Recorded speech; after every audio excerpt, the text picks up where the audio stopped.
Hi guys! Welcome to my channel. This is Lady Tarot. Magkakaroon tayo ng tarot reading kung ano ang maging kapalaran nyo sa pagpasok ng 2024 para sa ating mga Libra babies. Okay, so let's start. First card we have Death. Second is Nine of Pentacles. Third is Two of Cups. Ayan. So here, as what I can see, so you may have or Libra, maaaring naka-experience kayo ng suffering, paghihirap itong 2023. And I can see na matatapos ang lahat ng yon sa pagpasok ng 2024. And there's also a huge or abundant in wealth na inyong mararanasan. And also, it can be the time for singles or para sa mga single. Ito na yung year kung saan magkakaroon kayo ng love life or papasok kayo sa isang relationship or partnership, kung pwede natin sabihin kung hindi naman love life ang inyong habol. Or partnership sa business or mga kasosyo. Ganun. So here, ayun, mukhang maganda naman ang nakikita ko dito. So, stay positive since matatapos na nga lahat ng inyong mga sufferings or it will be a start of a new beginning, a rebirth. The cycle of, the cycle of change para sa inyo, Libra. And parang wala din kayong magiging problema sa inyong wealth or sa inyong yaman as what I can see. And magiging makulay din ang inyong love life. Okay, so meron pa tayo ditong isang card. So we have the Author Spirit. You are never alone. So sa pagpasok ng year 2024, hindi kayo mag-iisa. You will be accompanied with your friends, family, loved ones, or your partner. And it also stands for the Two of Cups, kung saan malaki nga ang chance na for singles, you'll be able to get into a relationship for this year. Okay, so that's what we have for your personal or for the general readings sa overall nyo sa year 2020 or year 2024. Let's now move forward with your love life reading. Kung ano masasabi ng mga baraha para sa inyo. Let me clear this up for you. Thank you.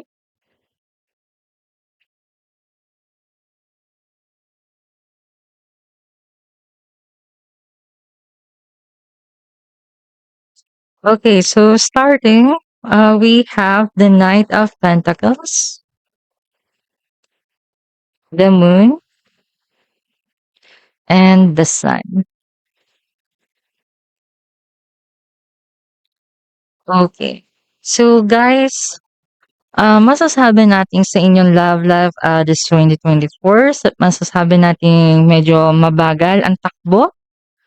But then again, I can see na you will able to meet someone or pwede natin sabihin na you will able to meet someone na they are savoring the moment. Talagang hindi niya minamadali or parang it's a person na may interest sa inyo, hindi niya minamadali or hindi niya kayo minamadali, I mean.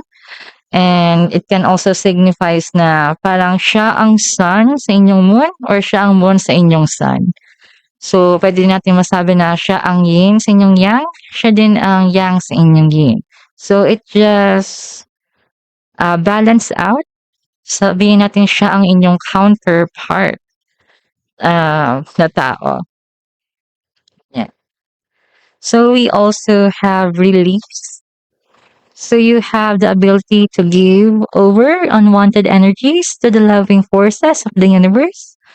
So guys, you are releasing all the unwanted energies, thoughts, and ideas. Talagang hindi kayo masyadong planning or sabihin natin nag-overthink. You just trust with the said person or trusting the situation or the relationship and hindi kayo nag-overthink or let's say hysterical sa mga nangyari. In any case na hindi kayo magkasama, yung hindi kayo na, ayun nga, hindi kung ano yung mga iniisip nyo na baka sabihin natin nagloloko na siya or may kasama ng iba, you trust the person, you trust each other.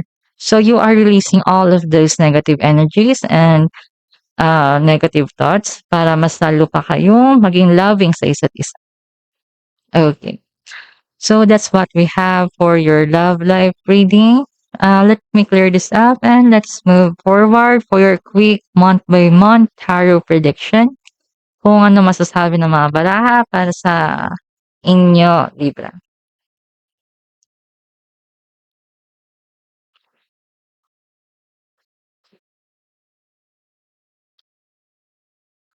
Okay, kunin ko lang inyong deck. So let's start with, of course, the month of January. Kung ano masasabi nila ng spirit guides, ancestors,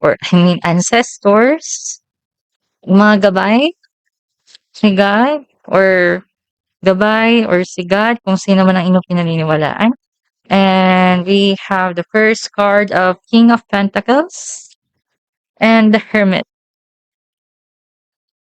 So here, guys, I can see now you are able to recharge and able to break out of your shell since you are now ready to take on the challenges or sabihin natin, alam niyo na kung how you can able to manage yourself and to earn more money since we have the King of Pentacles. And talagang ready na kayo to break out for your on your shell, I mean. Or kung hindi naman, I can see that you are able to study hard, getting some answers from yourself or self-reflection kung paano nyo ba mas mapapa-improve ang inyong sarili. And at that time, you will able to understand and to know the answer, which it will able to accumulate for your abundance, most likely in wealth, but I can see abundance in your personal improvement as well. So that's what we have for your January. Moving on with the month of February. Ano masasabi ng mga baraha para sa inyo?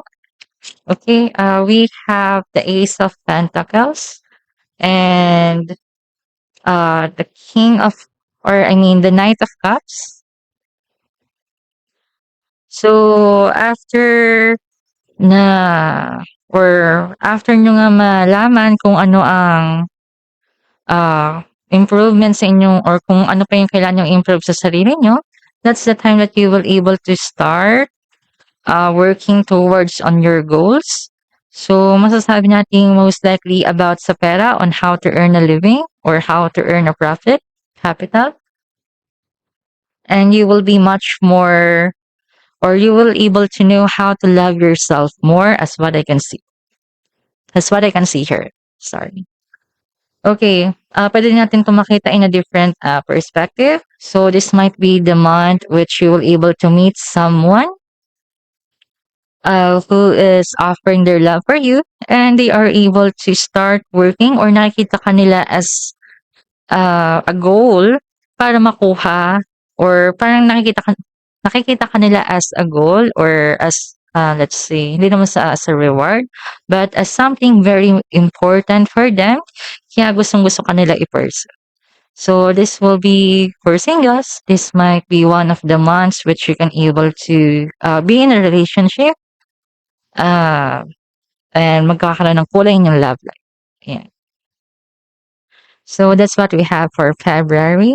Moving forwards with February, March.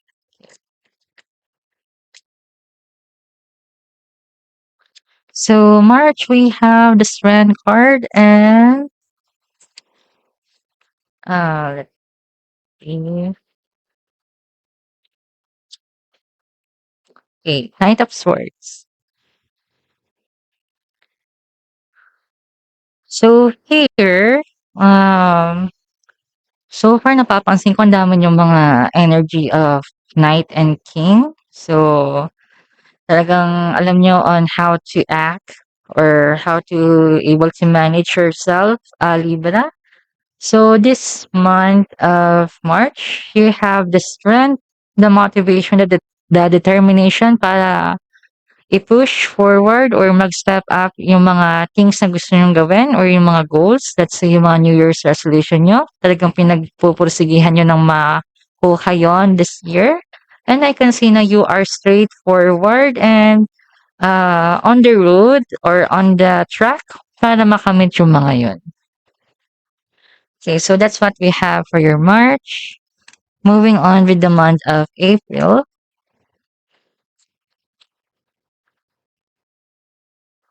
So we have Six of Wands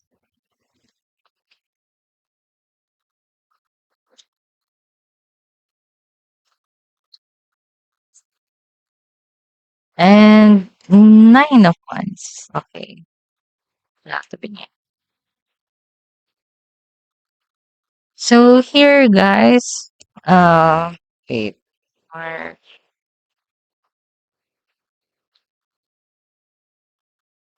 Yes, nawala ako sa month. Okay, tama nga ba?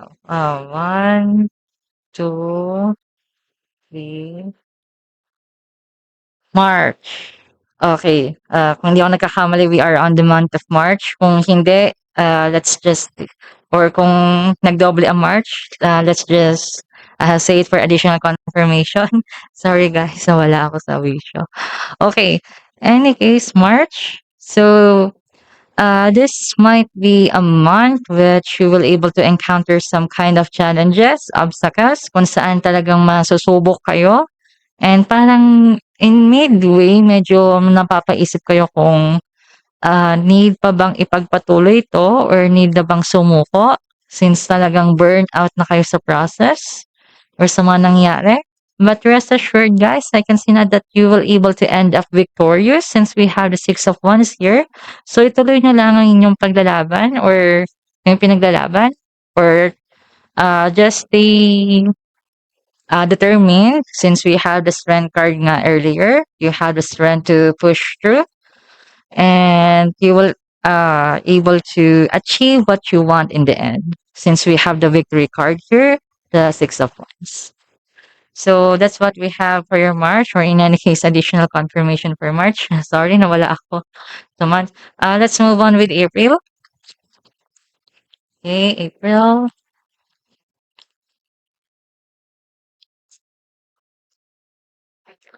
So this time we have the Empress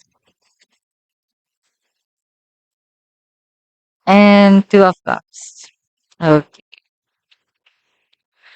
So guys, this month of April, I can see that you are able to recover or nalagpasan nyo nga yung mga pagsubok na pinagdaanan nyo for the past month.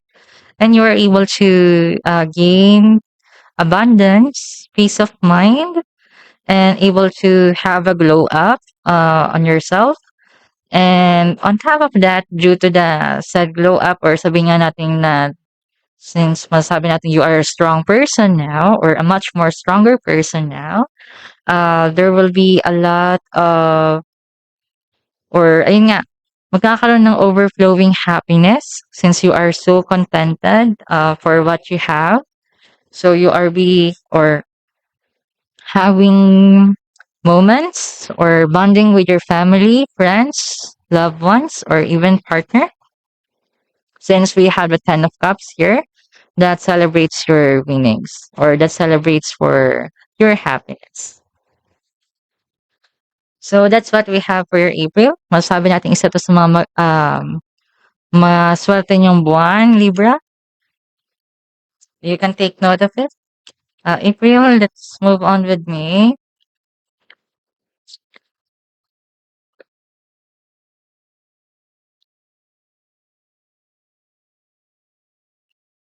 Oops. So we have Temperance and Queen of Cups. Okay, so this time, you are able to achieve, sabihin natin nirvana, since you are so in tune with yourself and in your surroundings, you're able to appreciate all the beauty that surrounds you. And also, napaka-balance ng inyong life at this month. and you are divinely guided. So, parang ginagabayan nga kayo and hindi kayo pinapabayaan. So, you are also overflowing with happiness, contentment, and sabihin natin in any case that you're in healing. So, this is the month where you have able to achieve or attain the healing that you wanted or that you're asking for. Yeah. So, that's what we have for May. Moving now with June.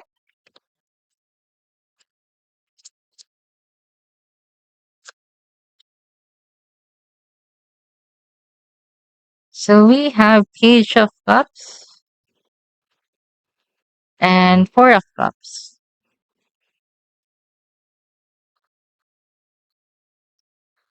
So, for this month of June, para sa inyo, Libra, I can see na medyo stagnant or sabihin natin wala masyadong ganap, nabobored kayo sa nangyayari.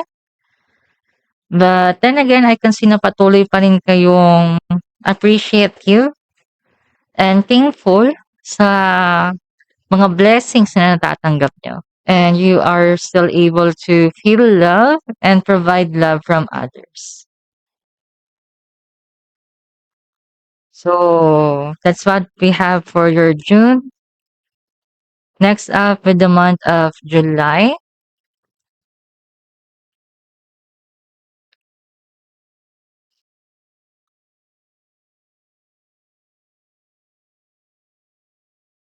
So this or for the month of July we have Five of Cups and Seven of Pentacles.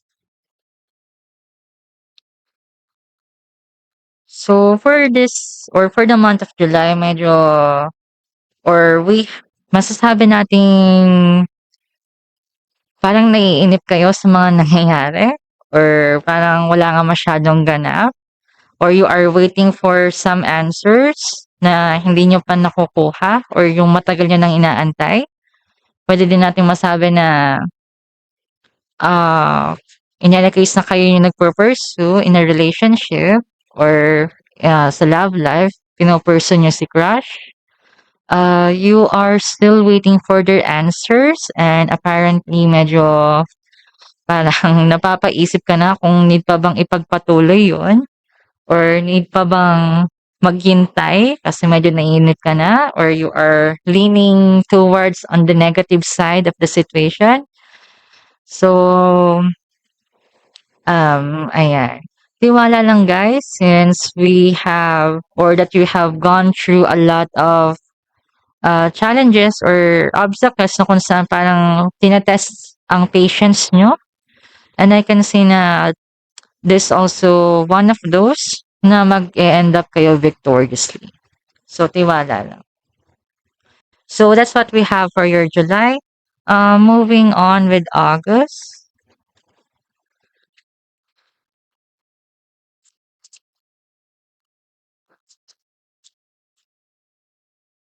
August, we have Two of Wands and the Lovers. Okay.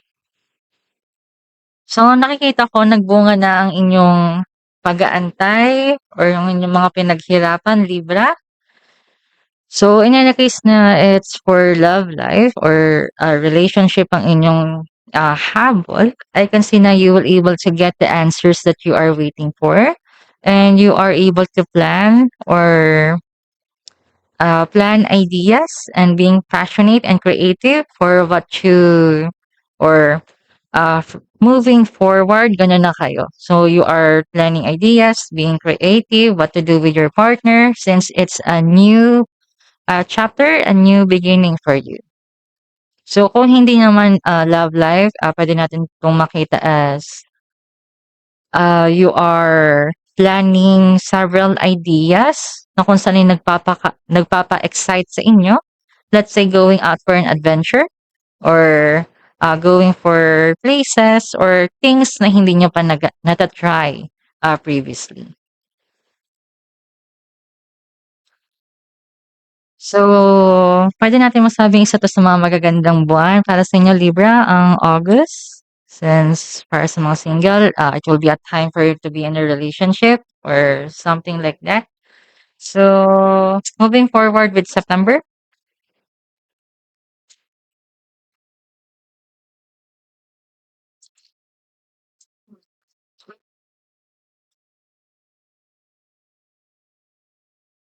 So, September, we have King of Cups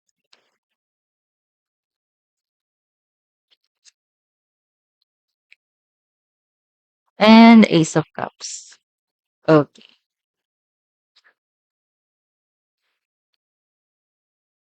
So, the month of September para sa inyo, Libra, I can see na you are able to attain self-love, control over your emotions, and pwede din nating masabi na hindi niyo masyadong or ayun nga, control in your emotions. Hindi niyo pinapangunahan yung mga decision making niyo with your emotions. Talagang you think with your head as well. And kung titingnan naman sa ibang part or ibang perspective tong cards na to, so kung love life, kung single pa rin, despite of the previous months na ang daming reading na magiging in a relationship kayo or something na may ganap sa love life, this is also one of the months kung saan magkakaroon kayo ng newfound love. Um, ayun nga, getting into a relationship or experiencing love from one another. And ayun, we can see it's one of the good months in regards for getting a partner or being in a relationship. So that's what we have for September. Moving on now with October.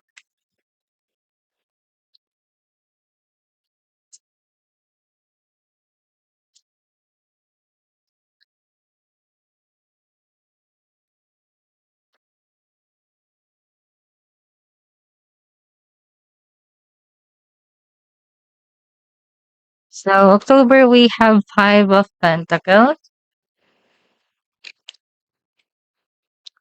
and the World.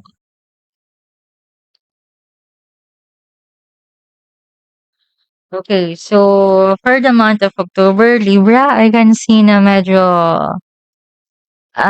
tagilid tayo sa finance or sa wealth. Or baka pwede natin 'tong masabi na you are lacking in tune or in sync with the world or with the people surrounding you.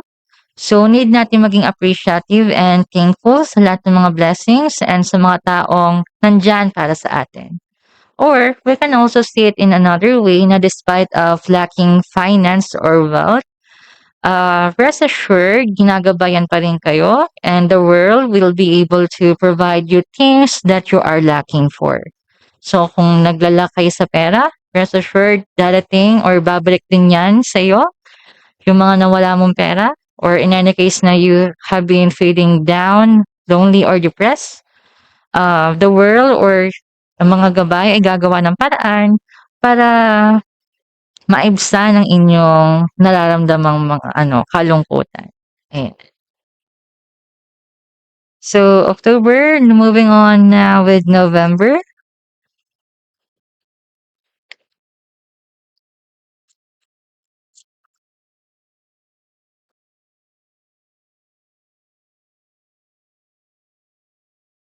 So, we have Seven of Wands. Tama? O yan, Seven of Wands. And Page of Pentacles. So, for this month or for the month of November, Libra, I can see na you are much more self-reflecting kung ano na ba ang inyong mga nagawa or kung ano na ba ang natahak nyo or what you have achieved, or probably you are now more on the meditating state. You are trying to achieve the peace of mind that you are looking for and defensive or parang ayaw nyo sumabak or you are just minding your own business. Ayaw nyo makialam sa gulo or any type of fights. You don't want to participate in those kinds of arguments. So, talagang minding your own business lang kayo and having your peace of mind. And I can see na tuloy-tuloy din kayo sa inyong pag-asenso in regards about your earnings or sa inyong job. So, talagang focus lang kayo or sabihin natin focus lang kayo sa inyong work. In any case na may conflict sa work, dire-diretso pa rin kayo. You are just doing what you need to do in your work. So that's what we have for your November. Moving on now with December, the last month.